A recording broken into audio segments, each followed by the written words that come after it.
Olá, pessoal. O tema desse vídeo, que é o último vídeo do módulo do nosso curso, né, esse módulo é sobre longo prazismo e riscos S, né, o tema desse vídeo é esse: moldando as tecnologias emergentes para prevenir sofrimento futuro. Tá? Então, como todo esse debate aqui está dentro, né, do debate sobre longo prazismo e riscos S, eu vou dar como pressuposto, né, que quem está assistindo o vídeo conhece esses conceitos, né, longo prazismo, riscos S, conhece o básico sobre esse debate, como fatores de risco para os riscos S, estratégias amplas e direcionadas e por aí vai, tá? Para eu não precisar recapitular isso tudo, senão o vídeo ficaria muito longo, tá? Quem quiser, né, tá nos outros vídeos desse mesmo módulo aqui. Bom, então vamos lá. Moldando as tecnologias emergentes para prevenir sofrimento futuro, tá? Antes de começar, só recomendando aqui duas obras onde isso está discutido em mais detalhes, né?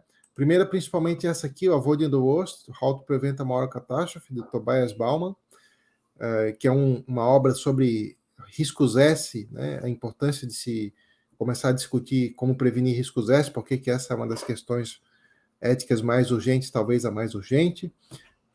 E outra é essa Reason Politics, do Magnus Winding, que discute mais como mudar o cenário político, né, e as instituições e o debate público para prevenir riscos S, mas fala um pouco sobre como prevenir que a tecnologia seja utilizada para aumentar o sofrimento também.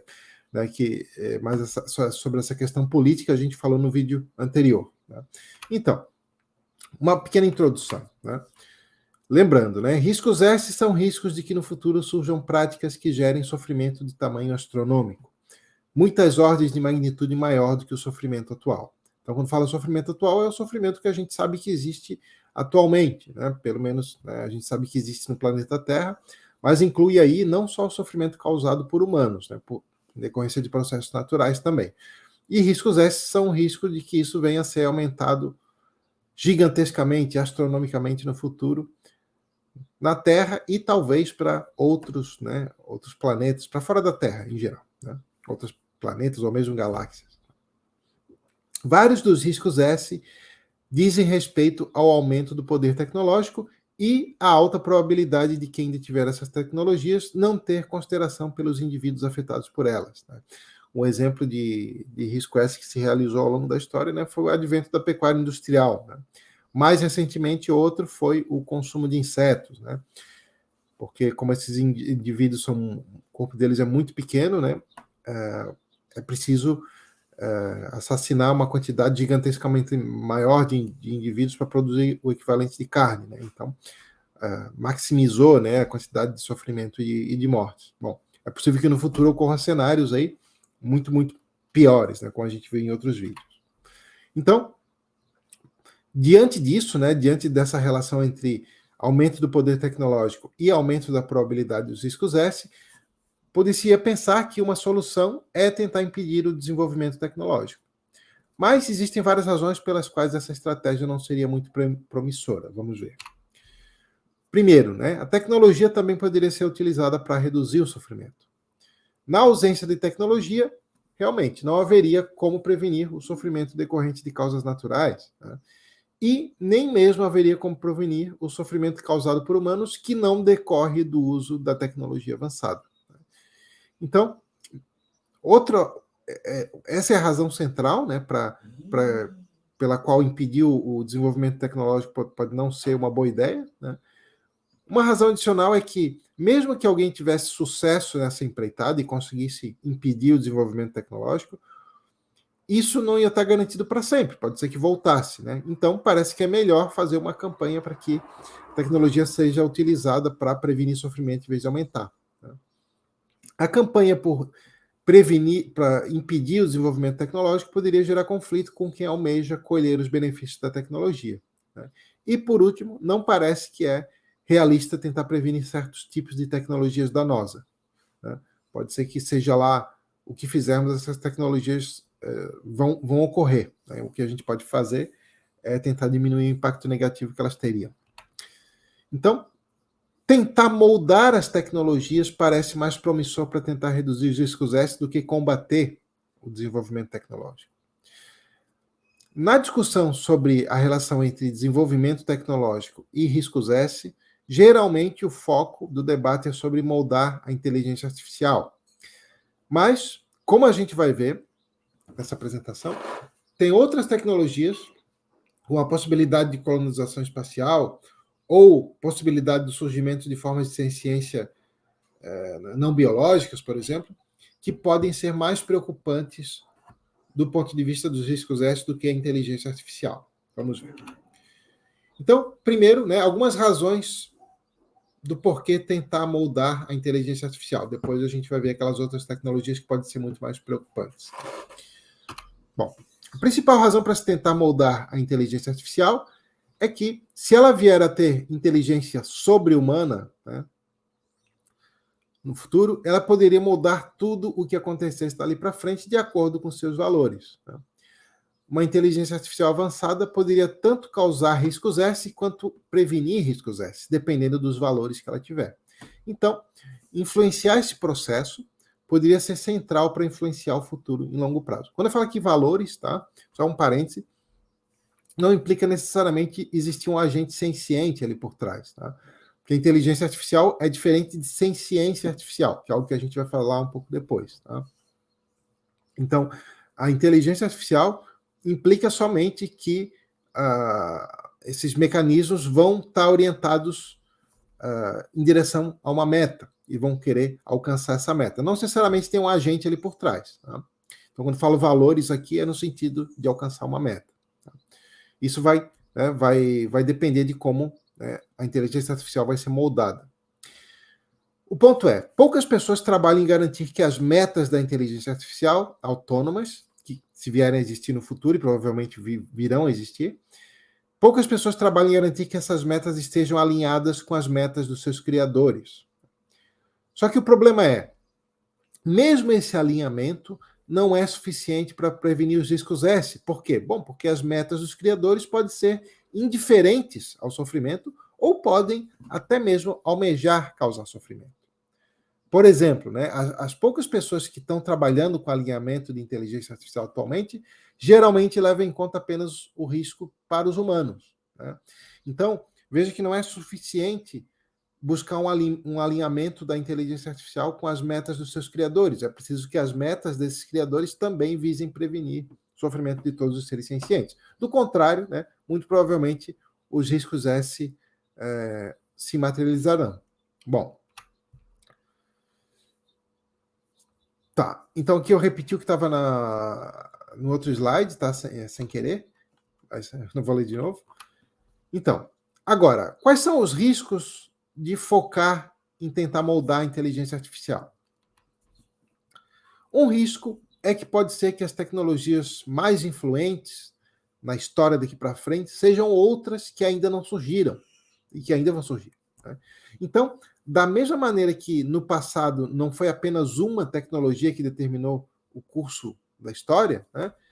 É provável que não seja apenas uma que vai moldar o futuro. Então, mesmo que fosse descoberto que outra tecnologia, além da inteligência artificial no futuro, vá ter uma influência maior do que a inteligência artificial, pode ser que se a gente foca em uma tecnologia, em tentar moldar ela, pode ser que várias outras em conjunto é que vão determinar o curso da história dali para frente. Né? Então, se a gente foca em uma e ela não vai ter muita influência, foi, digamos assim, perda de tempo.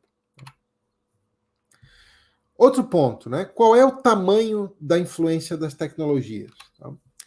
Mesmo que houvesse uma única tecnologia que tivesse a maior influência em determinar o futuro, e como a gente viu, pode ser que não não tenha, pode ser que sejam várias em conjunto, provavelmente. E mesmo que a gente soubesse que tecnologia é essa, ainda poderia ser que melhorar os valores, melhorar a cultura política e melhorar as instituições fosse mais eficaz para mudar o futuro, para prevenir riscos S no futuro. Algo que a gente viu no vídeo anterior a esse, que é sobre como mudar a política em geral, o debate público e as instituições. Por que isso é assim? Por que o contexto cultural, né, pode ser mais influente do que as tecnologias?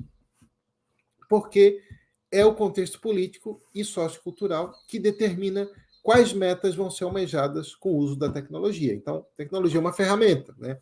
Se ela vai ser usada para isso ou para aquilo, se vai ser usada para aumentar sofrimento, para diminuir sofrimento, depende dos valores que são cultivados por aqueles que vão usar essas tecnologias. Tá? Por isso que pode ser mais promissor tentar melhorar os valores e a cultura política do que focar em moldar a tecnologia. Bom, agora vamos ver um exemplo de como seria um alinhamento da inteligência artificial que seria focada nos riscos S. Bom, os sistemas de inteligência artificial avançados que podem vir a surgir no futuro, né, inteligências sobre-humanas e autônomas, seriam agentes muito poderosos. Né? E por isso, os conflitos entre esses sistemas poderiam ter consequências desastrosas. Né? Então, esforços para alcançar inteligências artificiais que sejam cooperativas são promissores para reduzir os riscos S. Por exemplo, né, como a gente viu em outros vídeos, né, traços como psicopatia, sadismo, narcisismo e maquiavelismo surgiram nos humanos durante a trajetória evolutiva. Né? Por alguma razão, esses traços deram alguma vantagem em termos de transmissão genética e foram passados adiante. E poderia surgir algo equivalente nos ambientes de treinamento das inteligências artificiais. Então, estudando os incentivos que são reforçados nesses ambientes, a gente poderia tentar garantir que essas tendências não surgissem. E também poderiam ser criadas medidas de segurança que entrariam em ação se ocorrer uma falha no alinhamento da inteligência artificial com os valores dos seus criadores. Né? Mas, como a gente mencionou antes, né, como está claro, os valores dos seus criadores são cruciais para determinar qual vai ser o resultado. Né? Ou seja, se os valores dos seus criadores também não se importam em prevenir sofrimento, ou até almejam alcançar, produzir sofrimento, então, né, de qualquer maneira, ocorreria ali boa chance de riscos S se materializar. Bom, vamos falar mais um pouquinho sobre isso. Tá? Então, como que se evitaria riscos indiretos relacionados à inteligência artificial? Riscos indiretos têm a ver aí com os valores dos criadores, né, ou de usuários, né, da inteligência artificial. Bom, então, é necessário investigar como evitar turbulência política em um período de transição para a inteligência artificial avançada. E estudar como garantir que as leis ainda se apliquem nesse contexto. Por exemplo, né, tentar evitar aí uma corrida armamentista pela inteligência artificial. Né? Então, poderiam ser feitos tratados para garantir um desenvolvimento cooperativo da inteligência artificial, e isso, né, poderia prevenir uma corrida entre as nações pelo controle da inteligência artificial. Por exemplo, né, órgãos internacionais poderiam vistoriar o desenvolvimento da inteligência artificial e instituir regras sobre como proceder se uma inteligência artificial chegar a ter certas capacidades, incluindo, né, se ela vier a demonstrar que se tornou senciente, algo que a gente vai ver logo em seguida. Tá? E também limitar a habilidade de agentes malévolos, né, usarem inteligência artificial, aqueles agentes, né, que têm aqueles traços, né, sadismo, psicopatia e etc. Bom, uma maneira de evitar isso seria distribuir as capacidades tecnológicas de modo a tornar difícil que um único agente cause grandes danos. Né? Todas essas sugestões aqui vocês vão ver em muito mais detalhes, né? E tudo isso que a gente está abordando naquele livro do Bauman, né? Do Avoiding the Worst. Eu acho que o livro mais completo sobre essa questão até o momento, até esse ano aqui, 2024. Bom, agora riscos S relacionados à administração do espaço. Como a gente viu em outros vídeos, e aqui não tenho tempo para explicar porquê, se alguém quiser pode entender melhor, consultar outros vídeos aqui, muitos riscos S estão relacionados à colonização do espaço, porque o sofrimento poderia ser espalhado pelo universo, tornando o sofrimento na Terra um grãozinho de areia em comparação. Alguém poderia pensar, né, que o risco principal aqui é os humanos reproduzirem a exploração animal em outros planetas. Mas, como a gente viu em outros vídeos, né, o risco principal é expandir pelo universo o sofrimento e as mortes causadas pelos processos naturais. Porque quando e se, né, a colonização espacial se tornar praticável, talvez a exploração animal já esteja obsoleta no futuro. Tá? Bom, qual é a preocupação aqui com os riscos de sofrimento e morte causados por processos naturais? É que, incrivelmente, esses processos, né, são muito mais eficientes em produzir sofrimento até mesmo do que o pior que os humanos conseguem fazer. Né? Então, por exemplo, na exploração animal, né, tem-se aí trilhões de animais mortos por ano para consumo, experimentos, vestuário, etc. Né? Por exemplo, só camarões é 25 trilhões de mortos ao ano. Bom, o fato é, na natureza, a vasta maioria dos animais se reproduz maximizando a quantidade de filhotes. Né? Você tem, dependendo da espécie, né, você tem desde vários milhões de filhotes por posta, por ninhada, né, até vários milhares, até muitos milhões. Né? Por exemplo, uma rã comum, acho que é 25 mil filhotes por ninhada. Né? Um bacalhau é 2 milhões. Né? Peixe-lu é 300 milhões. Né? Não é por ano, não é numa vida, é cada posta. Né? O que acontece? Em populações estáveis, a gente pode deduzir que, em média, apenas 2 por ninhada sobrevivem. Né? Todo o restante nasce só para sofrer normalmente, nasce para experimentar o sofrimento de morrer. Então, isso maximiza o sofrimento. Né? E se a vida for levada para fora da Terra e colonizar outros planetas, né? Criar as condições lá para que surja a vida, o sofrimento vai ser maximizado, né, pelo universo. Bom, basicamente esse é o risco. Tá? Bom, para quem não conhece desse tema, recomendo aqui o outro módulo do curso que é sobre o sofrimento dos animais selvagens, e aí está explicado em detalhes, né, porque os processos naturais tendem para maximizar a quantidade de indivíduos que nasceria só para sofrer. Com uma eficiência tão gigantesca que torna até mesmo a exploração animal, né, uma coisa pequenininha em comparação. Bom, então, a colonização espacial pode multiplicar o sofrimento causado por processos naturais simplesmente por expandir a vida para outras localidades, né? Mesmo se for vida não senciente, porque depois de muito tempo ela pode gerar seres sencientes, né? Depois de várias eras. Então, novamente, isso é assim porque os processos naturais tendem a maximizar a quantidade de seres sencientes que nascem apenas para ter uma vida repleta de sofrimento e morrerem prematuramente. Por exemplo, né, aquilo que eu falei, ter uma ninhada gigantesca com milhares ou milhões de filhotes é um traço que tem muita chance de prevalecer na história evolutiva, porque é alta a probabilidade de pelo menos alguns filhotes sobreviverem e se reproduzirem. Então, vão passar esse traço adiante, mesmo que todos os outros nasçam apenas para sofrer e morrer. E isso é, de fato, o que ocorre na realidade. Né? Por exemplo, né, se uma população está estável durante algumas gerações, isso é um sinal de que sobreviveu em média apenas um descendente por adulto, ou seja, 2 por ninhada, e menos do que isso, né, se os adultos se reproduziram mais de uma vez na vida. Né? Essa é uma das razões pelas quais a quantidade de animais que sofrem e morrem em decorrência dos processos naturais é tão gigantesca que faz até mesmo os números da exploração animal quase desaparecerem em comparação. Bom, se a gente comparar, por exemplo, as populações de animais selvagens e de animais que estão sob controle humano, né, os animais domesticados na exploração, em um dado momento, né, na natureza você tem de 1 a 10 quintilhões de animais sencientes em um dado momento. Né? Não lembro o número em termos de trilhões que a população de animais sob controle humano em um dado momento, mas a comparação entre esses dois números, né, que a gente viu aqui em outros vídeos, né, é mais ou menos assim, se a gente somasse tudo isso, fosse o equivalente a um ano, né, os animais que estão sob controle humano não daria 14 segundos. Todo o restante do ano seriam os animais na natureza. Né? As pessoas não reparam nisso porque elas, quando pensam em animais na natureza, tendem a pensar em mamíferos de grande porte, por exemplo, né? Elefantes, zebras, gazelas, né? Leões, etc. Esses animais são uma pequena minoria, uma ínfima minoria, né, dos animais da natureza. A vasta maioria dos animais da natureza são invertebrados, né? E mesmo entre os vertebrados, né, a vasta maioria são peixes. Né? Bom, e por aí vai. Então, esses, né, são os animais típicos da natureza e a vasta maioria se reproduz maximizando a quantidade de filhotes. Bom, qual é o problema, né, qual é a relação disso com a tecnologia? Né? Atualmente não existem regulamentações sobre a exploração espacial. Né? E quando a gente menciona isso, o pessoal fala, isso é coisa de ficção científica, pode ser que não ocorra. Não, já tem empresas, né, tentando expandir, levar a vida para fora da Terra. Então, isso não é uma coisa que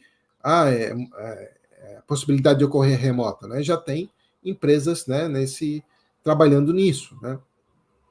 Então, como não tem regulamentação sobre a exploração espacial, vale a pena criar essa regulamentação para que, se a colonização espacial vier a ocorrer, quando ela ocorrer, né, ter regulamentações que evitem que o sofrimento seja expandido, né, com isso, e que evite também conflitos pelo controle dessa exploração espacial.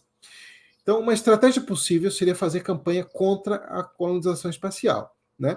Só que, novamente, se isso for inevitável, se a colonização espacial vai ocorrer de qualquer maneira, então também é importante enfatizar que a gente deve fazê-la, né, somente depois de garantir que o resultado seja positivo. Então, continuando. Agora, a possibilidade da criação de outras formas de senciência, como eu mencionei no início do vídeo, esse é um risco, talvez, em relação a riscos S, muito maior do que aquele que poderia decorrer da inteligência artificial. Vamos ver por quê. A criação de novas formas de senciência poderia ocorrer com modificações genéticas em animais e com a criação de seres sencientes não orgânicos, por exemplo, em meios digitais. A gente já viu sobre isso, né, em outro vídeo, por que isso é possível, né, e por que isso é um risco S, então não vou repetir aqui, né. Em especial nesse segundo caso, no caso de seres sencientes não orgânicos, esses seres poderiam ser muito diferentes do que são os seres sencientes orgânicos, como os animais, né? Então, a maioria das pessoas provavelmente não sentiria empatia por eles, né? Esses seres poderiam não ter rostos e não demonstrar que estão sofrendo. Por exemplo, né, os animais não humanos já são muito similares aos humanos, em termos de mostrar que sofrem, e ainda assim, diariamente são feitas todo tipo de atrocidade com os animais, né? O uso de animais para consumo é, eu acho que, o exemplo, né, mais evidente. Além disso, pode vir a ser muito barato criar seres sencientes digitais em larga escala no futuro. E isso pode ser útil para vários propósitos, comerciais, por exemplo, né? Por exemplo, simular um universo em um computador, né? Não tem regulamentação sobre isso, né, porque é uma possibilidade futura, mas também não tem nenhuma discussão ampla ocorrendo, né? A maioria das pessoas acha que isso não vale a pena discutir, que é coisa de ficção científica e tal. Então, por isso mesmo, por conta dessa alta negligência, que é importante defender a necessidade de discussão sobre a regulamentação dessa prática antes que ela surja, né? Como a gente viu em outros vídeos, né, existe uma coisa chamada progresso diferencial, que é o progresso tecnológico é muito mais rápido do que a discussão ética sobre o uso da tecnologia paralelamente. Então, é importante, né, começar a ter uma discussão ampla sobre isso o quanto antes. Também é possível fazer campanha para que isso nunca venha a ser feito, né? Mas, como a gente mencionou, né, assim como no caso da colonização espacial, é possível que isso seja inevitável. Bom, tomara que seja evitável, mas vamos supor que seja inevitável, né? Por que existem razões para se pensar que pode ser inevitável? Por conta disso, né? Porque o progresso tecnológico é geralmente muito mais rápido que o progresso moral. Então, vale a pena, né, paralelamente a fazer campanha para que isso não venha a ser feito, mas fazer campanha também para, caso vier a ser feito, que haja regulamentação sobre isso. Bom, de qualquer maneira, existe uma estratégia que ajudaria tanto a aumentar as chances de que isso nunca ocorra, quanto de aumentar as chances de que, se ocorrer, que o dano seja menor. Que estratégia é essa? Bom, é a estratégia que a gente vem enfatizando, né, em todos os vídeos aqui desse curso, né? Divulgar a consideração moral por todas as formas de ciência, né? Isso é essencial para que os esforços para mudar as tecnologias no futuro sejam em direção a prevenir sofrimento, em vez de aumentar o sofrimento, ou em vez de ser indiferente ao sofrimento, né? Então, isso, digamos, de todas as estratégias, né, parece que essa é que a gente tem as razões mais fortes no momento atual para pensar que é talvez a mais crucial de todas. Então, com esse vídeo, né, nós terminamos aqui esse curso, um panorama geral sobre ética animal, né?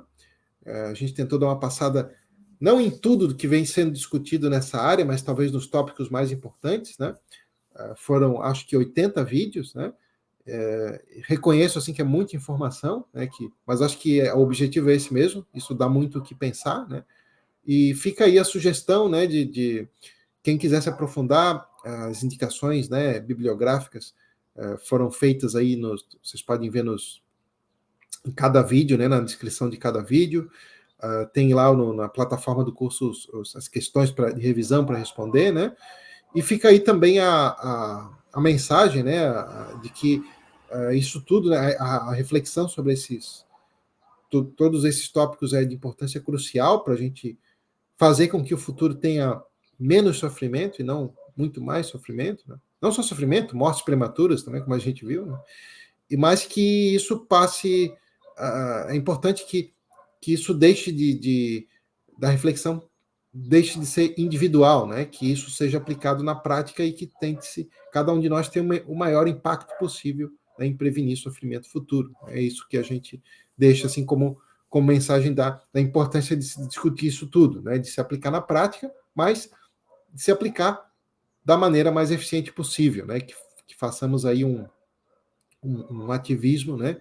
De modo a prevenir o sofrimento da maneira mais eficiente possível. Bom, agradeço a todo mundo que assistiu o curso até aqui, foi um prazer, né, gravar essas aulas e discutir com vocês os temas, né, e até a próxima então. Obrigado, pessoal. Tchau.